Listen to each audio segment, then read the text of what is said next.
بسم اللہ الرحمن الرحیم من یؤت الحکمۃ فقد اوتی خیرا کثیرا صدق اللہ مولانا العظیم وصدق رسولہ النبی الکریم الرؤوف الرحیم اللہم نور قلوبنا بالقرآن وزین اخلاقنا بالقرآن وادخلنا الجنة بالقرآن ونجنا من النار بالقرآن قال اللہ تعالی وتبارک فی شان حبیبہ مخبرا وآمرا ان اللہ وملائکتہ یصلون علی النبی یا ایھا الذین آمنوا صلوا علیہ وسلموا تسلیما صلاۃ والسلام علیک یا رسول اللہ وعلی آلک واصحابک یا محبوب رب العالمین۔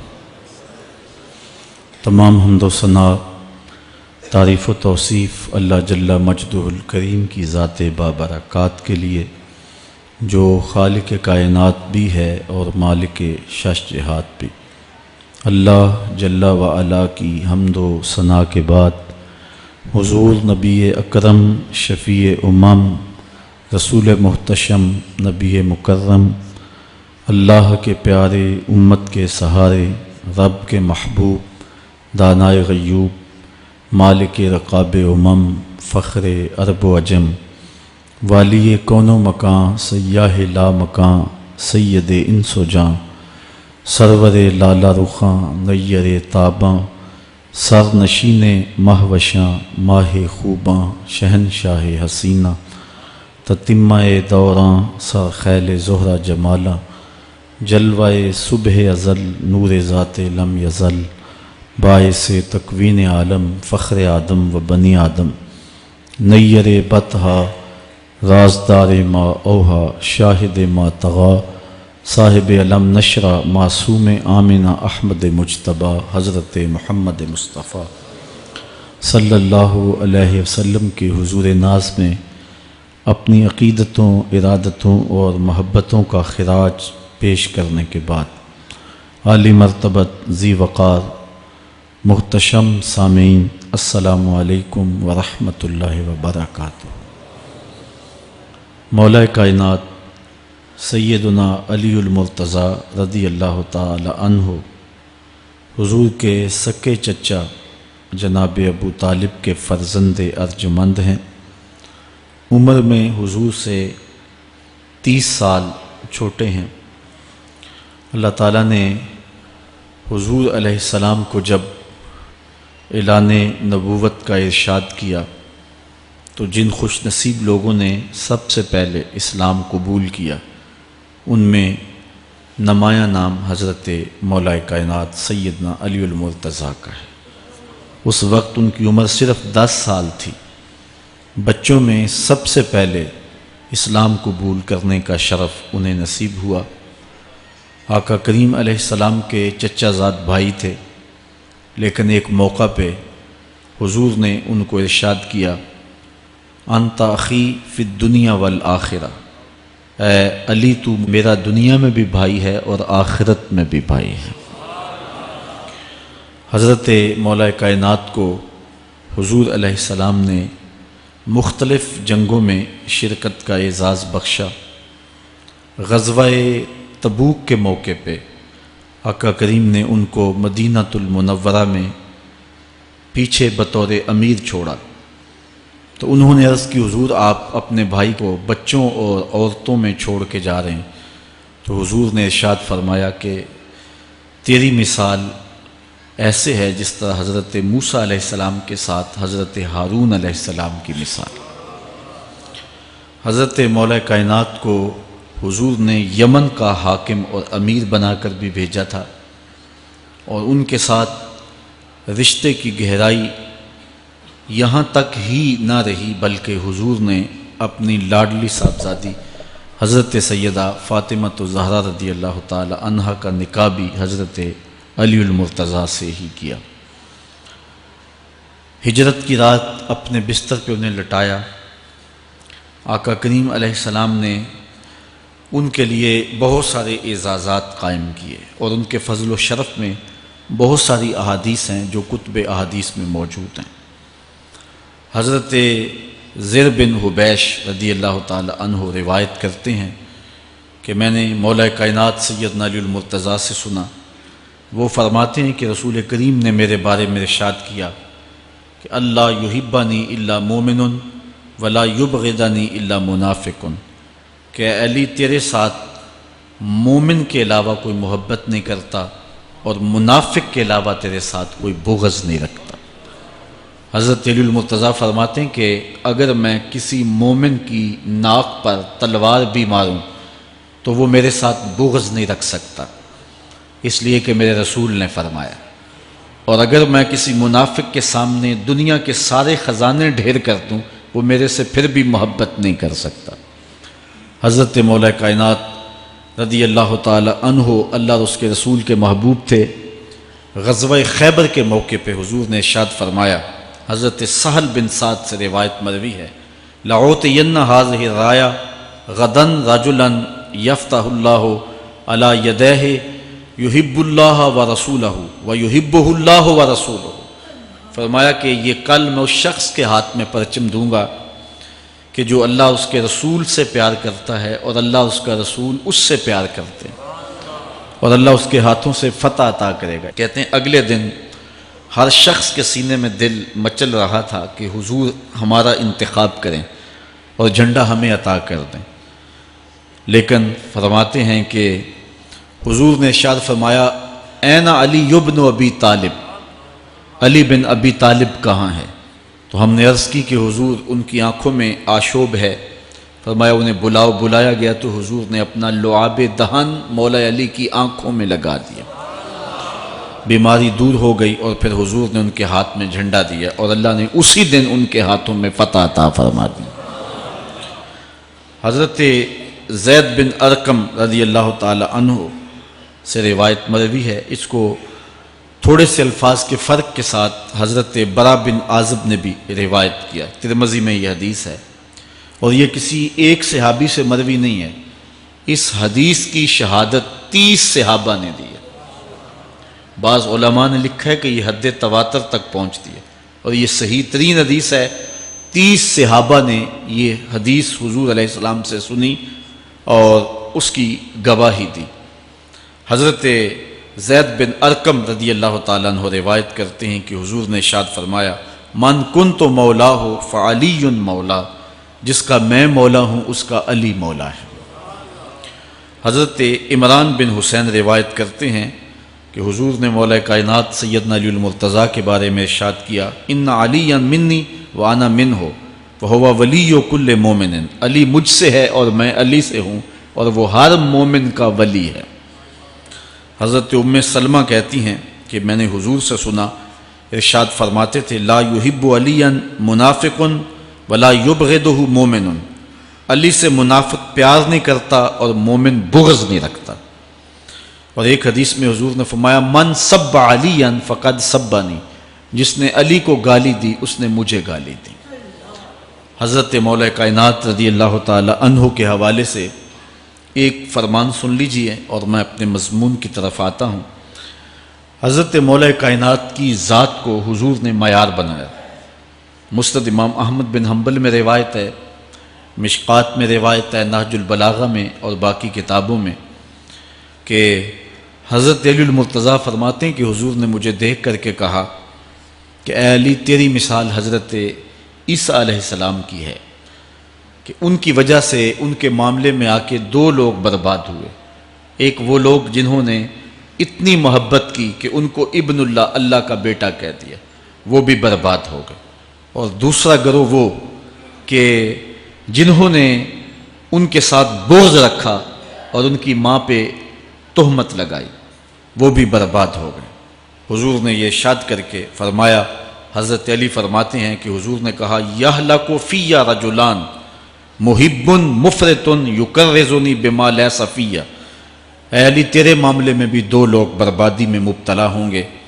ایک وہ لوگ جو اتنا پیار کریں گے کہ وہ کہیں گے جو تو نہیں ہوگا، اور دوسرے ومبغض یحملہ شنآنی علی ان یبہتنی، اور دوسرے وہ جو تیرے ساتھ بغض رکھیں گے اور بربادی کے راستے پہ چلیں گے۔ تو دونوں گروہ جو ہیں وہ بربادی کی راہوں کے مسافر ہو گئے۔ ایک نے محبت کی اور اس قدر محبت کی کہ وہ کہا جو حضرت علی نہیں تھے۔ حضرت مولا کائنات کے زمانے میں کچھ لوگ آپ کی دہلیز پہ آئے اور کہا یا علی انت ربنا انت خالقنا انت الہنا، اے علی تم ہمارے رب ہو، تم ہمارے خالق ہو، تم ہمارے معبود ہو۔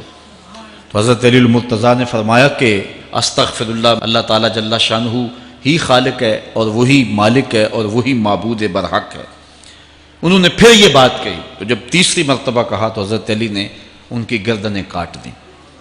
تو یہ آج بھی لوگ موجود ہیں ہمارے ملک میں، ہمارے ضلع میں لوگ ہیں جو علی اللہ کا نعرہ لگاتے ہیں، اور یہ بدترین لوگ ہیں اور معاشرے کی تل چھٹ ہیں، اور یہ محبت میں گمراہ ہو گئے اور انہوں نے حضرت علی المرتضیٰ کو خدا اور الہ کہہ دیا۔ دوسرا طبقہ ہے جو حضرت علی المرتضیٰ کو الہ اور خدا تو نہیں کہتا، لیکن انہیں نبیوں سے افضل مانتا ہے۔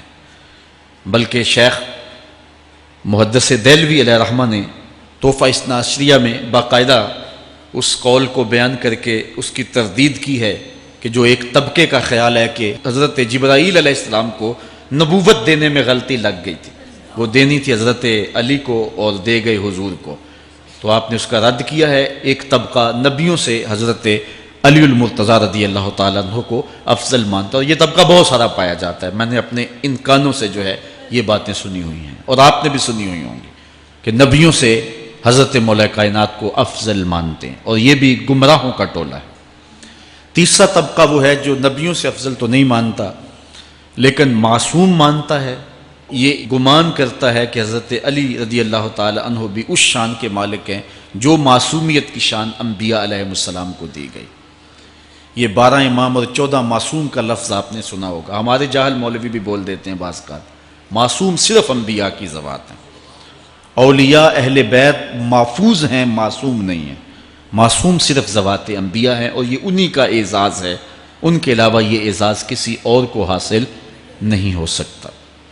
چوتھا طبقہ وہ ہے کہ جو حضرت علی المرتضیٰ رضی اللہ تعالی عنہ کو حضرت ابو بکر و عمر رضی اللہ تعالی عنہما سے بھی افضل مانتا ہے۔ خود مولا کائنات نے فرمایا کہ جو لوگ مجھے شیخین سے افضل کہتے ہیں میں ان کے اوپر وہ حد جاری کروں گا جو ایک جھوٹے پہ جاری ہوتی ہے۔ حضرت محمد بن حنفیہ کہتے ہیں جو حضرت مولا کائنات کے بیٹے ہیں کہ میں نے اپنے باپ علی سے پوچھا کہ اس امت میں سب سے افضل شخص کون ہے؟ قال ابو بکر، کہا امت میں سب سے افضل شخص کا نام ابو بکر ہے۔ کہتے ہیں میں نے کہا ثم من، پھر کون؟ قال عمر، تو کہا حضرت عمر رضی اللہ تعالی عنہ۔ تو یہ ان کا اپنا عقیدہ ہے۔ یہ کہا جاتا ہے کہ حضرت علی رضی اللہ تعالی عنہ کا حق غصب کر لیا گیا۔ حضرت علی خود فرماتے ہیں کہ اگر حضور نے میرے بارے خلافت کی وصیت کی ہوتی تو میرے پاس صرف ایک تلوار اور ایک چادر بھی ہوتی تو میں آخر دم تک لڑتا۔ شیر خدا ہو اور اللہ کا رسول وصیت کرے اور وہ چھپ کے بیٹھا رہے، یہ کیسے ہو سکتا ہے؟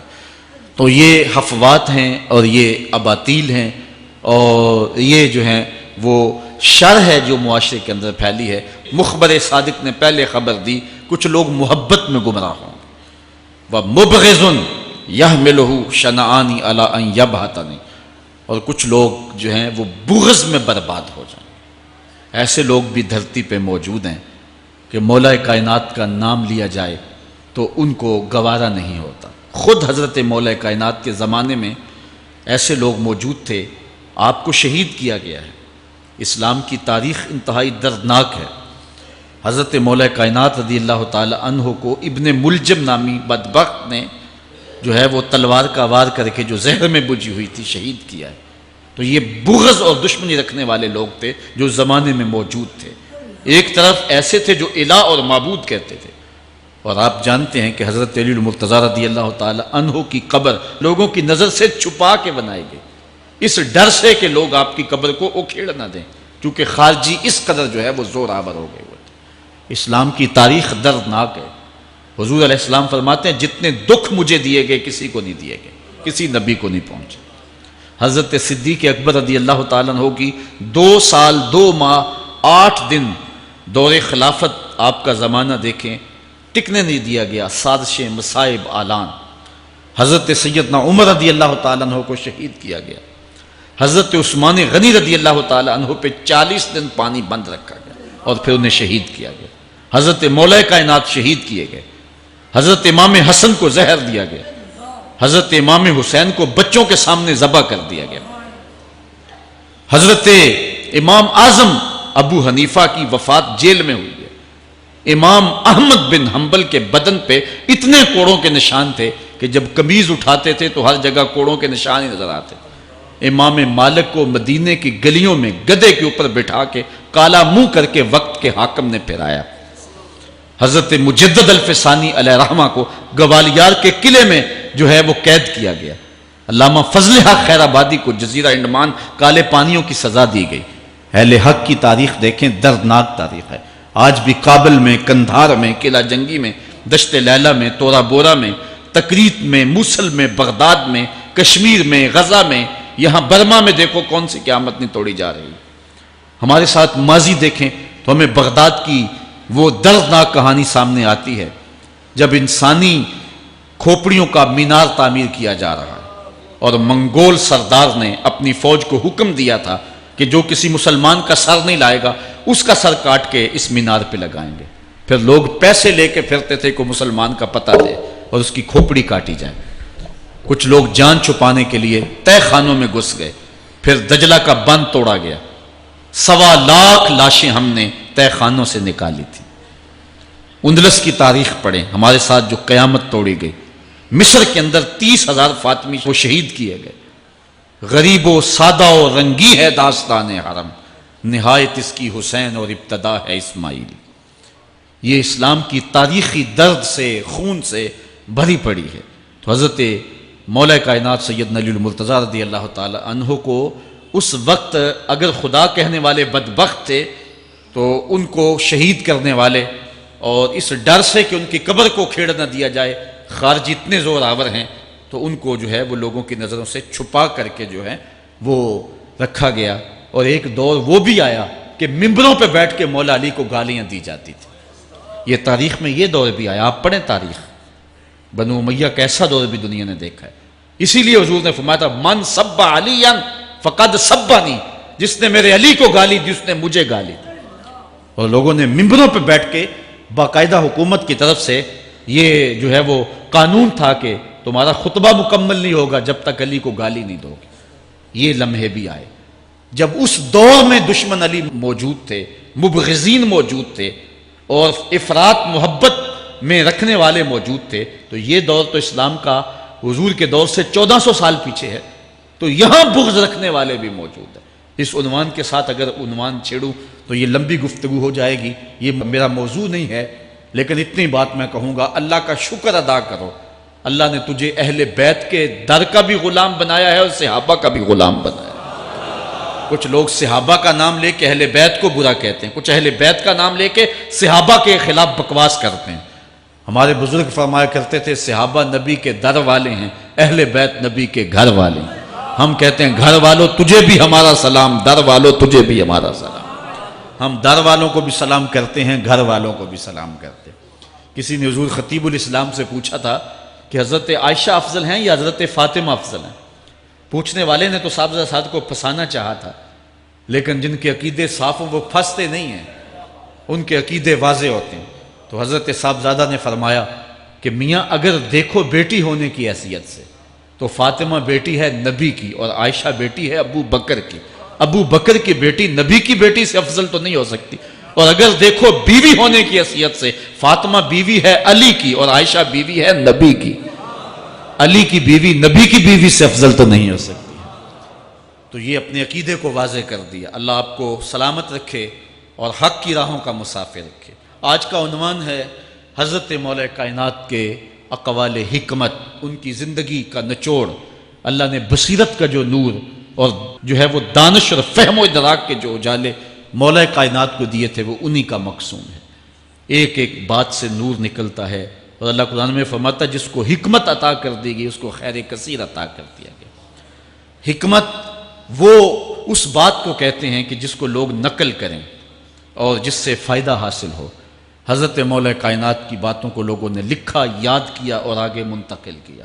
آج سارا دن اور گزشتہ شب حضرت مولا کائنات کے بہت سارے فرامین کو پڑھا ہے، سینکڑوں کے اعتبار سے مختلف کتب سے کھنگالا ہے، اور جس طرح وہ ایک مکھی شہد نچوڑتی ہے کہ ایک ایک پھول پہ بیٹھ کر کے رس تیار کرتی ہے، ایک شہد آپ کے لیے تیار کیا ہے، اور آج کی مجلس میں آپ کی نظر کرنا چاہ رہا ہوں۔ اور دیکھیے کہ مولا کائنات حکمت کے کیسے دروازے ہیں۔ اسی لیے حضور نے فرمایا آنا دار الحکمت و علی بابھا، آنا مدینۃ العلم و علی بابھا، میں حکمت کا گھر ہوں، علی دروازہ ہے، میں حکمت کا شہر ہوں، علی اس کا دروازہ ہے۔ تو شریف لوگ شہر میں دروازے کے راستے ہی جایا کرتے ہیں، دیواریں پھلانگ کر کے جانا شریف لوگوں کا شیوا نہیں ہوتا ہے۔ علم کی خیرات لینی ہے تو مولا علی کی دہلیز پہ آنا ہوگا۔ حضرت مولا کائنات فرماتے ہیں میں نے اپنے ارادوں کی شکست سے اپنے رب کو پہچانا ہے۔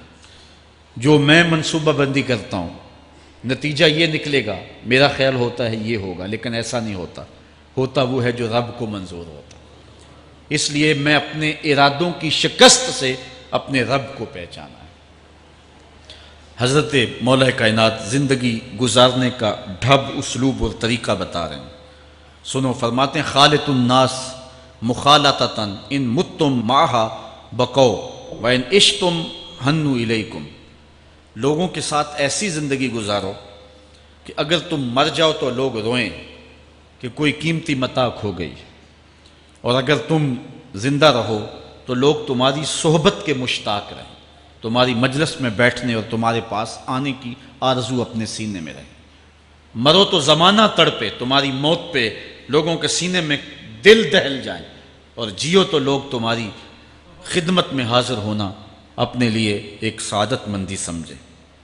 مولا کائنات رضی اللہ تعالی عنہ دشمن پر طاقت پانے والے کے لیے ایک نصیحت کرتے ہیں، فرماتے ہیں اذا قدرت علی عدوک فاجعل العفو عنہ شکرا للقدرت علیہ، جب تو دشمن پر غالب آ جائے تو دشمن پر غالب آنے کا شکریہ کیا ادا کرنا ہے۔ دشمن ایک بہت بڑی مصیبت ہے، لیکن دشمن زیر دام آ گیا اور وہ تیرے قابو میں آ گیا اور اس کا سر تیرے پاؤں تلے ہے۔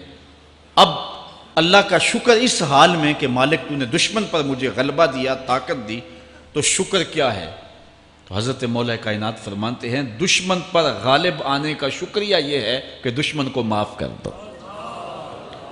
یہ بڑے لوگوں کا شیوا ہوتا ہے، جب دشمن قابو آ جائے تو پھر اس سے درگزر کرنا، یہ اللہ تعالیٰ کا شکر ادا کرنا ہے، یہ اللہ تعالیٰ جل شانہ کی اس کرم نوازی کا شکریہ ادا کرنا ہے۔ زہد کیا ہے؟ حضرت مولا کائنات رضی اللہ تعالی عنہ کا ایک 4 لفظی فرمان سنیے، اور زہد کی تعریف کتنی خوبصورتی کے ساتھ کی۔ فرمانے لگے افضل الزہد اخفاء الزہد، بہترین زہد یہ ہے کہ زہد کو پوشیدہ رکھا جائے، بہترین زہد یہ ہے کہ زہد کو پوشیدہ رکھا جائے۔ ہم تو اپنی عبادتوں، اپنی نیکیوں، اپنی سماجی خدمات کے اشتہار چھپواتے ہیں نا۔ وہ کسی زمانے میں ہم سنتے تھے نیکی کر دریا میں ڈال، اور اب کہتے ہیں نیکی کر اخبار میں ڈال۔ یہاں زہد، ترک دنیا، اللہ تعالیٰ کی عبادت کا جو ذوق بندے کو نصیب ہوتا ہے، وہ بہترین اور افضل زہد کیا ہے؟ کہا زہد کو پوشیدہ رکھنا، یہ افضل زہد ہے۔ حضرت مولا کائنات کا ایک اور فرمان سنیے، اشرف الغنا ترک المنا، بہترین دولت مندی کیا ہے؟ جس کے پاس مربے زیادہ ہیں، جس کے پلازے زیادہ ہیں، جس کا بینک بیلنس زیادہ ہے، جس کے پاس جو ہیں وہ بہت ساری دولتیں ہیں، سونا اور چاندی کے انبار ہیں، کون سب سے زیادہ دولت مند ہے؟ افضل دولت مندی کیا ہے؟ تو حضرت مولا کائنات فرماتے ہیں کہ افضل دولت مندی یہ ہے کہ آرزویں ترک کر دی جائیں، ورنہ کھرب پتی بھی بندہ ہوگا تو اس کو چین نہیں آئے گا، قرار نہیں آئے گا، حل من مزید اس کی تباہ میں ہوگا۔ چونکہ آنکھیں نہیں رجتی، پیٹ بھر جاتا ہے، آنکھیں نہیں بھرتی۔ کوزائے چشم حریصاں پر نشد، تا صدف کانے نشد پر در نشد۔ اس لیے حضرت مولا کائنات فرماتے ہیں بہترین غنا اور دولت مندی کیا ہے؟ کہ بندے کی آرزویں ختم ہو جائیں۔ اقبال کہتا ہے تیری دعا ہے کہ ہو میری آرزو پوری، تیری دعا ہے کہ ہو میری آرزو پوری، میری دعا ہے کہ تیری آرزو بدل جائے، میری دعا ہے کہ تیری آرزو بدل جائے۔ تو یہ بہترین غنا ہے کہ بندے کی آرزویں مختصر ہو جائیں، ورنہ انسان جس حالت میں بھی ہو وہاں مطمئن نہیں ہوتا۔ کروڑ پتی ارب پتی کو دیکھتا ہے، ارب پتی کھرب پتی کو دیکھتا ہے، کھرب پتی اپنے سے آگے دیکھتا ہے۔ اس لیے جب آرزویں مختصر ہوں گی تو بندہ جس حالت پہ بھی ہوگا راضی ہوگا، اور بندہ اپنی حالت پہ راضی ہو جائے تو یہ اللہ کی رضا کا سبب ہے۔ حضرت مولا کائنات کا ہی ایک قول ہے، جو اللہ کے عطا کردہ تھوڑے رزق پہ راضی ہو گیا، اللہ تعالیٰ قیامت کے دن اس کے تھوڑے عملوں پہ راضی ہو جائے۔ یہ اللہ کی کرم نوازیوں کے رنگ ہیں۔ حضرت مولا کائنات کی ایک اور حکمت آمیز بات سنیں، فرما رہے ہیں سیئات تسوء کا خیر عند اللہ من حسنۃ توجب کا، وہ برائی جو تجھ کو پریشان کر دے، دکھی کر دے، اذیت میں مبتلا کر دے، وہ گناہ جو تیرے ضمیر پہ بوجھ بن جائے، تو اپنے آپ کو حقیر سمجھنے لگ جائے، چھوٹا سمجھنے لگ جائے، گناہگار سمجھنے لگ جائے، جس برائی سے تجھے دکھ پہنچے وہ اس نیکی سے بہت اچھا ہے وہ تیرا برائی کرنا جو تجھے تکبر میں مبتلا کر دے۔ جس نیکی سے تو متکبر ہو جائے، انسان کو انسان نہ سمجھے، مخلوق کو کیڑے مکوڑے سمجھے، اپنے سجدوں پہ ناز کرے، ان سجدوں سے وہ برائی بہتر ہے جو تیرے اندر عجز پیدا کر دے، تیرے اندر نرمی پیدا کر دے، تیرے اندر جو ہے وہ ایک رقت پیدا کر دے۔ وہ برائی جو ہے وہ اس نیکی سے بہتر ہے۔ حضرت مولا کائنات کا ایک اور فرمان دیکھیے، لا غنا کل عقل ولا فقر کل جہل ولا میراث کل ادب ولا ظہیر کل مشاورہ۔ کتنی خوبصورت باتیں ارشاد فرمائیں۔ فرمایا عقل جیسی دولت کوئی نہیں، عقل جیسی دولت کوئی نہیں ہے، اور جہالت جیسی غربت کوئی نہیں۔ جو شخص جاہل ہے وہ کروڑوں میں بھی کھیلتا ہے تو وہ غریب ہے۔ اللہ نے عقل کا چراغ دیا ہے تو اس کے پاس دولت نہیں بھی ہے تو عقل بہت بڑی دولت ہے۔ تیسری بات، ولا میراث کل ادب، اور ادب جیسی وراثت کوئی نہیں۔ ایک بندے کو ادب کی دولت مل گئی تو اس کو سب کچھ مل گیا۔ آج جس دور میں ہم جی رہے ہیں، اس دور میں ہم سے ادب چھینا جا رہا ہے، بڑی باریک سازشیں ہو رہی ہیں، آنکھوں سے حیا نکالا جا رہا ہے، بوڑھوں کا، بزرگوں کا۔ یہ ماہ رمضان کا کتنا حیا ہوا کرتا تھا، اگر کوئی بدقسمتی سے روزہ نہیں رکھتا تھا تو وہ سامنے کبھی کھاتا ہی نہیں تھا، اسے رمضان کا حیا مارتا تھا۔ لیکن آج لوگ کھلے بندوں نہیں کھا رہے، حیا ہی اڑ گیا آنکھوں سے۔ اس طرح اہل بیت کا حیا آنکھوں سے نکل گیا، اصحاب رسول کا حیا آنکھوں سے نکل گیا، نبی کا حیا لوگوں کی آنکھوں میں نہیں رہا۔ بے ادبی کو فروغ ہے، اور نبی کے بارے میں ایسی ڈٹائی سے بات کرتے ہیں جس طرح عام آدمی ہو گئے۔ یہ بے حیائی کا اور بے ادبی کا دور ہے، جبکہ ادب ایک بہترین وراثت ہے۔ اگر آپ مجھے پوچھیں کہ دین کیا ہے، ایک تو ہے کہ 3 گھنٹے کا واز کیا جائے کہ دین یہ ہے، اور ایک ہے کہ 2 لفظوں کے اندر بتایا جائے دین کیا ہے۔ تو اگر 2 لفظوں میں بتانا چاہوں تو اقبال کا لہجہ ادھار لینا پڑے گا۔ اقبال کہتا ہے دین سراپا سوختن اندر طلب، انتہائش عشق آغازش ادب۔ طلب محبوب میں تڑپنے کا نام دین ہے، ادب سے شروع ہوتا ہے عشق پہ ختم ہو جاتا ہے۔ جس دین میں ادب نہیں ہے وہ دین نہیں، چاہے صحابہ کا ادب نہیں، چاہے اہل بیت کا ادب نہیں، چاہے انبیاء کی ذوات کا ادب نہیں، چاہے والدین کا ادب نہیں، دین نام ہی ادب کا ہے۔ تو یہ دولت اس وقت چھینی جا رہی ہے، اور بڑی تیزی کے ساتھ قوم کے اندر بے ادبی کو فروغ دیا جا رہا ہے۔ نئی نسل کی حفاظت کریں، اپنی اولاد کو محفوظ کر لیں، ان کے عقیدوں کی صحت کا التزام کریں، کہیں ایسا نہ ہو کہ ان کی زبان لمبی ہو جائے اور ولیوں پر، نبیوں پر، اور حضور علیہ الصلوۃ والسلام کے اصحاب پر اور حضور کی آل پر وہ زبانیں تان کھولیں، اور جس کو جو ہے وہ استنجے کا بھی پتہ نہیں ہے وہ انبیاء کے علم پہ گفتگو کر رہا ہے۔ شرم نہیں آتی کس کا علم تول رہے ہو، کس کی ذات کو ناپ رہے ہو۔ ڈٹھے ورق قرآن دے پھول سارے، تیری شان جیا نہیں کوئی ہو ڈٹھا، تیری شان دا کرے مقابلہ جیڑا انہوں عاشقاں اصلی چور ڈٹھا۔ کوئی نور آکھے کوئی بشر آکھے، پیندہ رات دینے اے ہو شور ڈٹھا، اللہ والیاں گل مکا دیتی تساں ہور ڈٹھا اساں ہور ڈٹھا۔ تم نے پتہ نہیں کس کو دیکھا ہے جو سکی بیٹی کو بھی نہیں بخشوا سکتا، گلا پھاڑ پھاڑ کے کہا جاتا ہے نبی سکی بیٹی کو نہیں بخشوا سکتا۔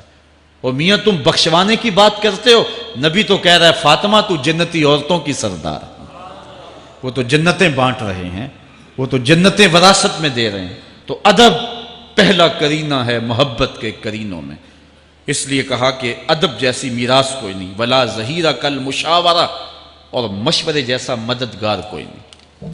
آپ کے پاس بڑے اسلحے ہیں، بڑی تلواریں ہیں، بڑے تعلقات ہیں لوگوں کے ساتھ، لیکن اچھا مشورہ یہ سب سے اچھا مددگار ہے آپ کا۔ حضرت مولا کائنات کا ایک اور قول سنیے، نفس المرء خطاہ الی اجلہ، آپ فرماتے ہیں کہ آدمی کی یہ جو سانسیں نکل رہی ہیں یہ موت کی طرف اٹھتے ہوئے قدم ہیں۔ دوسری سانس تب آتی ہے جب پہلی ختم ہو جاتی، تو پہلی سانس کی موت دوسری سانس کی زندگی ہے۔ وہ کیا کسی نے کہا زندگی نام ہے مر مر کے جیے جانے کا، یہ ایک بار ہم ایک سانس کو کاٹتے ہیں تو دوسری سانس آتی ہے، جب تک پہلی سانس موجود ہے دوسری نہیں آئے گی۔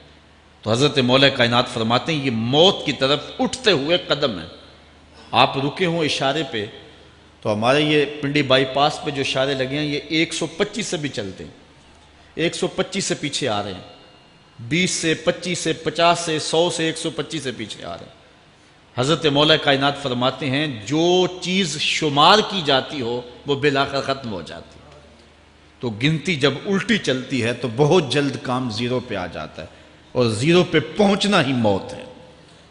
تو زندگی کی یہ سانسیں یہ الٹی چل رہی ہیں، اور میں اور آپ لمحہ لمحہ موت کے قریب ہو رہے ہیں۔ ہم جو ہے وہ اپنی زندگی کی سالگرہ منا رہے ہیں، ہم کہتے ہیں کہ ہم اتنے بڑے ہو گئے، میاں بڑے نہیں ہوئے، چھوٹے ہو گئے، موت بالکل قریب آ گئی ہے۔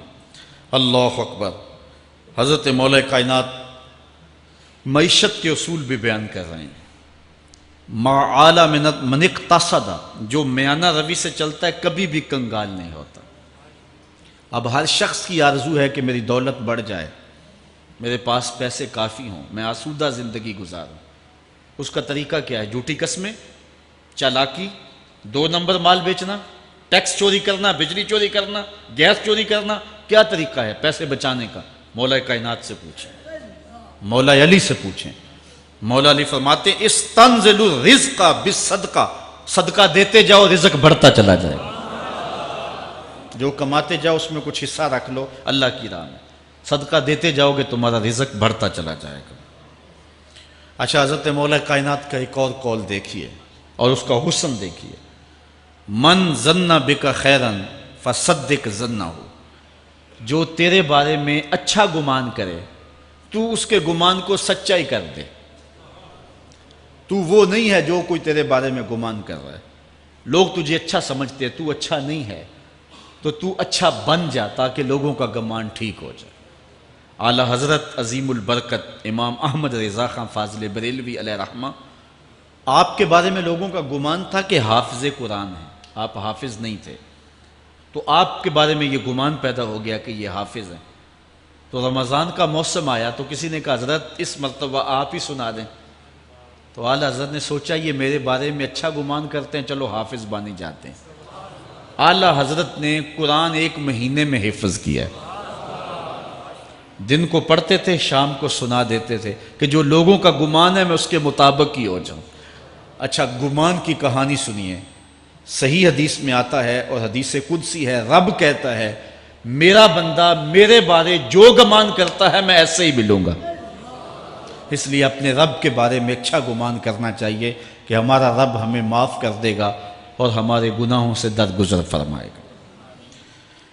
حضرت مولا کائنات کا ایک اور حکمت آمیز جملہ سماعت کیجئے، من عظم صغار المصائب ابتلاہ اللہ بکبارہا، چھوٹی سی مصیبت آ جائے جو بندہ واویلا شروع کر دے، مصیبت آ گئی، چھوٹی سی بیماری آئے تو شور کرے، چھوٹی سی مصیبت آئے تو شور کرے، اللہ اس کو پھر بڑی مصیبت میں مبتلا کر دیتا۔ جہاں ضرورت نہیں ہے وہاں اظہار کی کیا ضرورت؟ بیماری ہے تو ڈاکٹر کو بتاؤ، بندے کو بتانے کا کیا فائدہ ہے؟ ہمارے ایک دوست ہیں کہ وہ کہتے ہیں کہ پہلے اگر کسی سے پوچھتے تھے نا کہ کیا حال ہے تو وہ کہتا تھا شکر ہے، اور آج کسی سے پوچھے تو وہ کہتا ہے شوگر ہے۔ یعنی اللہ تعالیٰ جل شانہ نے اگر تمہیں کسی ابتلا میں مبتلا کر دیا ہے تو اس کا شور، اس کا واویلا نہ کرو۔ جو چھوٹی مصیبت پر واویلا کرے گا اللہ پھر اس کو بڑی مصیبت میں مبتلا کر دے گا۔ حضرت مولا کائنات کا ایک اور حکمت آمیز جملہ سماعت کیجیے۔ آپ فرماتے ہیں زندگی گزارنے کا گر اور طریقہ، فرماتے ہیں عزم الخالق اندکا یصغر المخلوق فی عینک، اگر تیری نظر میں خالق بڑا ہوگا تو پھر مخلوق چھوٹی ہو جائے گی۔ اگر اللہ کی عظمت کا تجھے لحاظ ہے کہ وہ بہت عظیم ہے تو پھر مخلوق کی پرواہ نہیں ہوگی۔ حضرت مولا کائنات رضی اللہ تعالیٰ عنہ فرماتے ہیں کہ ایک باندی کے ہاتھ کے اندر خنزیر کی انتڑیاں ہوں، میں دنیا کو اتنی نظر سے بھی نہیں دیکھتا۔ تو یہ انسان اللہ کی عظمتوں کا اور اللہ کی شانوں کا جب لحاظ اسے ہوتا ہے تو پھر دنیا اس کی نظر میں جو ہے وہ کوئی قدر و قیمت نہیں رکھتی۔ ایک روایت میں آتا ہے جس کو اللہ نے قرآن دیا اور اس نے دنیا داروں کو دیکھا رشک کی نظر سے کہ ان کو دولت دی گئی، ان کو فلاں دیا گیا، میں تو بہت پیچھے رہ گیا۔ قد حقر ما آتاہ اللہ، اس نے اللہ کی عطا کو حقیر جانا۔ او میاں انہیں دولت دی گئی ہے، رب نے تجھے اپنا قرآن عطا کیا، تو پھر جو ہے وہ تو حقیر تو نہیں ہے، تجھے تو اعلیٰ چیز عطا کر دی گئی ہے۔ تو جس نے اللہ کی عظمت اور خالق کی عظمت کا اقرار کیا پھر مخلوق اس کی نظر میں کوئی حیثیت نہیں رکھتی ہے۔ کن فی الفتنۃ کابن اللبون لا زہر فیرکب ولا درع فیحلب، جب فتنے دنیا پہ پھیل جائیں تو مولا کائنات نصیحت کرتے ہیں پھر زندگی کیسے گزارنی۔ یہ دور بھی فتنوں کا دور ہے۔ حضرت مولا کائنات فرماتے ہیں جب فتنے معاشرے میں پھیل جائیں تو پھر اونٹ کے 2 سالہ بچے کی طرح ہو جا کہ اگر لوگ اس پہ سواری کرنا چاہیں تو وہ سواری کے قابل نہ ہو، اور لوگ اگر اس کا دودھ دونا چاہیں تو وہ دودھ نہ دے، یعنی وہ فتنے کو کسی طرح سے بھی تقویت نہ دے، اس طرح کا ہو جا جس طرح اونٹنی کا 2 سال کا بچہ ہوتا ہے۔ حضرت مولا کائنات فرماتے ہیں من حاسب نفسہ رابحہ ومن غفل عنہا خاسرہ ومن خاف آمنہ ومن اعتبر ابصرہ ومن ابصر فاہمہ ومن فاہم عالم، فرماتے ہیں کہ جس نے اپنے نفس کا محاسبہ کیا اس نے نجات پا لی، اور جو اپنے نفس کے محاسبے سے غافل رہ گیا اس نے خسارے کا سودا کیا۔ جو اللہ سے ڈرا وہ امن پا گیا، اور جس نے زندگی سے عبرت حاصل کی اس کی آنکھوں میں روشنی آ گئی، بصیرت کا اسے نور مل گیا، اور جسے بصیرت کا نور مل گیا وہ فہم و فراست کی دولت سے مالا مال ہو گیا۔ ومن فہم عالم، اور جس کو فہم مل گیا وہی شخص عالم بن گیا۔ مختلف سیغے یاد کرنے سے عالم نہیں بنتا، فہم و فراست کا نور اگر مل جائے تو یہ ہے علم کا جمال، آخرت کی فکر رکھنے والا عالم۔ بلکہ مولا کائنات فرماتے ہیں العلم علمان مطبوع و مسموع، علم 2 علم ہے، ایک وہ ہے جو من میں راسخ ہو اور ایک وہ ہے جو کانوں تک رہتا ہو۔ فرماتے ہیں ولا ينفع المسموع اذا لم يكن المطبوع، جو سنا ہوا علم نفع نہیں دیتا جب تک وہ من میں اتر نہ جائے اور باطن کے اندر روشنی نہ کر دے۔ حضرت مولا کائنات کی ایک اور نصیحت ذرا غور سے سنیے، فرمایا تمہارے سامنے نیکوکار اور بدکار برابر نہ ہو، کہ نیک بھی جو ہے وہ اسی انداز میں ہو اور برا بھی، اس کا سلوک بھی تمہارا ایک جیسا ہی ہو۔ ایسا کرنے سے نیکوں کی ہمت پست ہو جائے گی اور خطاکار اور بھی شوخ ہو جائیں گے۔ ہر آدمی کو وہ مقام دینا چاہیے جس کا وہ اپنے عمل کے اعتبار سے مستحق ہے۔ اصل خرابی ہوئی تب ہے ہمارے آراس میں، ہماری محافل نعت میں، ہماری مجالس میں وہ لوگ مہمان خصوصی بنے جن کے پاس دولت زیادہ تھی، چاہے کردار کے لحاظ سے وہ کتنے ہی پست کیوں نہ ہو، اور جن کے پاس دولت نہیں ہے چاہے وہ کردار کے اعتبار سے جتنے مرضی بلند کیوں نہیں ہے، انہیں عزت کی مسند پہ نہیں بٹھایا گیا۔ میں نے اپنی ان آنکھوں سے گجرانوالہ کے ایک اسٹیج پہ دیکھا کہ ایک محفل نعت تھی اور ایک بوڑھا شخص سفید ریش، وہ اسٹیج پہ شوق میں کہ میں نعت خانوں کو قریب سے دیکھوں، وہ آ کے بیٹھ گیا، اور منتظمین نے جو ہے وہ سیکورٹی کو حکم دیا اس بابے کو اٹھاؤ اور اس کو جو ہے وہ نیچے کرو۔ یعنی لوگوں کی قدر و منزلت ان کے دولت کے قد کے مطابق کی جاتی، جو کل شراب خانے میں مہمان خصوصی تھا آج وہ محفل نعت میں مہمان خصوصی ہے۔ جو جتنا بڑا ڈاکو ہے اتنا ہی بڑا جو ہے وہ عزت پاتا ہے. کیوں؟ دین میں تو عزت ان کو ہونی چاہیے جو دیندار. ان اکرمکم عند اللہ اتقاکم، جو سب سے زیادہ متقی ہوگا اللہ کے نزدیک وہی عزت والا ہوگا. تو ایک بندے کو دنیا میں بھی عزت ہے اور مصلی اور محراب اور جو ہے وہ عرس اور پیر خانے میں بھی اس کو عزت ہے، تو پھر یہ حوصلہ شکنی ہے تقوی والوں کی. حضرت مولا کائنات فرماتے ہیں اور خطا کار اور بھی شوق ہو جائے گا. بلکہ ہم نے جو انداز اختیار کیا ہوا ہے، ایک شعر پڑھتے ہیں ہمارے نعت خاں کہ چلو دربار نبی میں چلیں، کھوٹے سکے بھی جہاں پہ چلتے ہیں. اور پھر جو ہے وہ سارے لوگ نوٹ پھینک رہے ہوتے ہیں. شرابی بھی نوٹ پھینک رہا ہے، جوا کھیلنے والا بھی پھینک رہا ہے، جس نے رشوت سے پیسے کمائے وہ بھی پھینک رہے ہیں اور خوش ہو رہے ہیں کہ کھوٹے سکے بھی وہاں چلتے ہیں. جبکہ ان اللہ طیب ولا یقبل الا الطیب، حدیث میں آتا ہے اللہ فرماتا ہے کہ اللہ طیب ہے اور پاکیزہ کے علاوہ قبول ہی نہیں کرتا. من غش فلیس منا، جو ملاوٹ کرے وہ ہم سے نہیں ہے. اور یہاں کھوٹے سکے بھی چلائے جا رہے ہیں اور پھر جتنے بھی کھوٹے سکے ہیں وہ نوٹ پھینک رہے اور ایسے ایسے پھینک رہے اور خوش ہو رہے ہیں کہ یہ تو کچھ بھی نہیں ہے. حرام سے کمائے، حلال طریقے سے کمائے، جس طریقے سے کمائے کوئی فرق نہیں پڑتا. نہیں، حضرت مولا کائنات نے زندگی کے گر سکھائے. فرماتے ہیں کہ نیکوکار اور بدکار تمہاری نظروں میں برابر نہ ہوں. ایسا کرنے سے نیکوں کی ہمت پست ہو جائے گی اور خطا کار اور بھی شوق اور گناہ میں دلیر ہو جائیں گے. ہر آدمی کو وہ مقام دو جو عمل کے اعتبار سے اس کا مقام بنتا ہے. لیکن اس دور کے اندر تو جو حال ہو گیا ہے، بلکہ حضرت مولا کائنات اس بات کو پہلے بھام کے ارشاد فرمایا، لوگوں کا عجیب حال ہے، بدکاری کو اعلیٰ نسب کا نشان سمجھتے ہیں اور پاک دامنی کو تعجب خیال کرتے ہیں. گویا اسلام کے لباس کو الٹا پہن لیا ہے لوگوں نے. جو رخ سیدھا ہونا چاہیے تھا اس کو الٹا کر دیا، جو الٹا ہونا چاہیے اس کو سیدھا کر دیا. حضرت مولا کائنات کا ایک اور قول بھی سنیے، تھوڑا سا شک بھی دین بگاڑ دیتا ہے. دین کے اندر شک نہیں کرنا چاہیے. دین جو ہے وہ یقین کا نام ہے. علامہ اقبال نے ایک بڑی خوبصورت اس وقت بات کہی تھی جب شکوک جنم لے رہے تھے کہ سن ہے تہذیب حاضر کے غلام، غلامی سے بدتر ہے بے یقینی. غلامی سے بدتر ہے بے یقینی. آج بے یقینی پھیلا دی گئی ہے معاشرے کے اندر اور قوم جو ہے وہ بالکل جو ہے وہ یقین کی اس دولت پہ جو ہے وہ قانے نہیں ہے. فرمایا مولا کائنات نے تھوڑا سا شک بھی دین بگاڑ دیتا ہے. اور پھر دوسرا قول بھی سنیے، تھوڑی سی دنیا بھی آخرت برباد کر دیتے. یہاں دنیا سے مراد کیا ہے؟ دولت، کاروبار نہیں. چیز دنیا از خدا غافل بدن.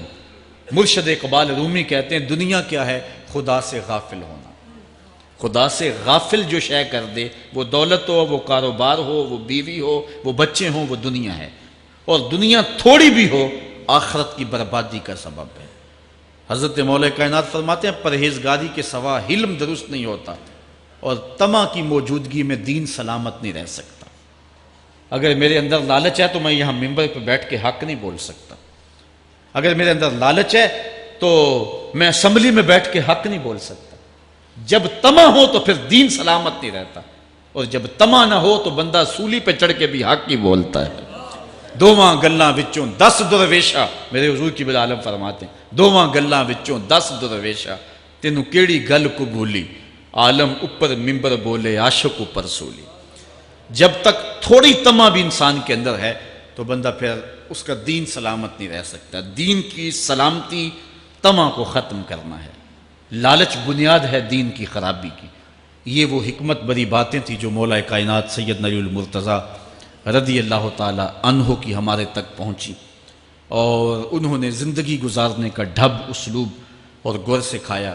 آفاق کے ہر ہر گوشے میں قرآن سنا کر دم لینا، اب رکنا نہیں، اب تھمنا نہیں. فردوس میں جا کر دم لینا،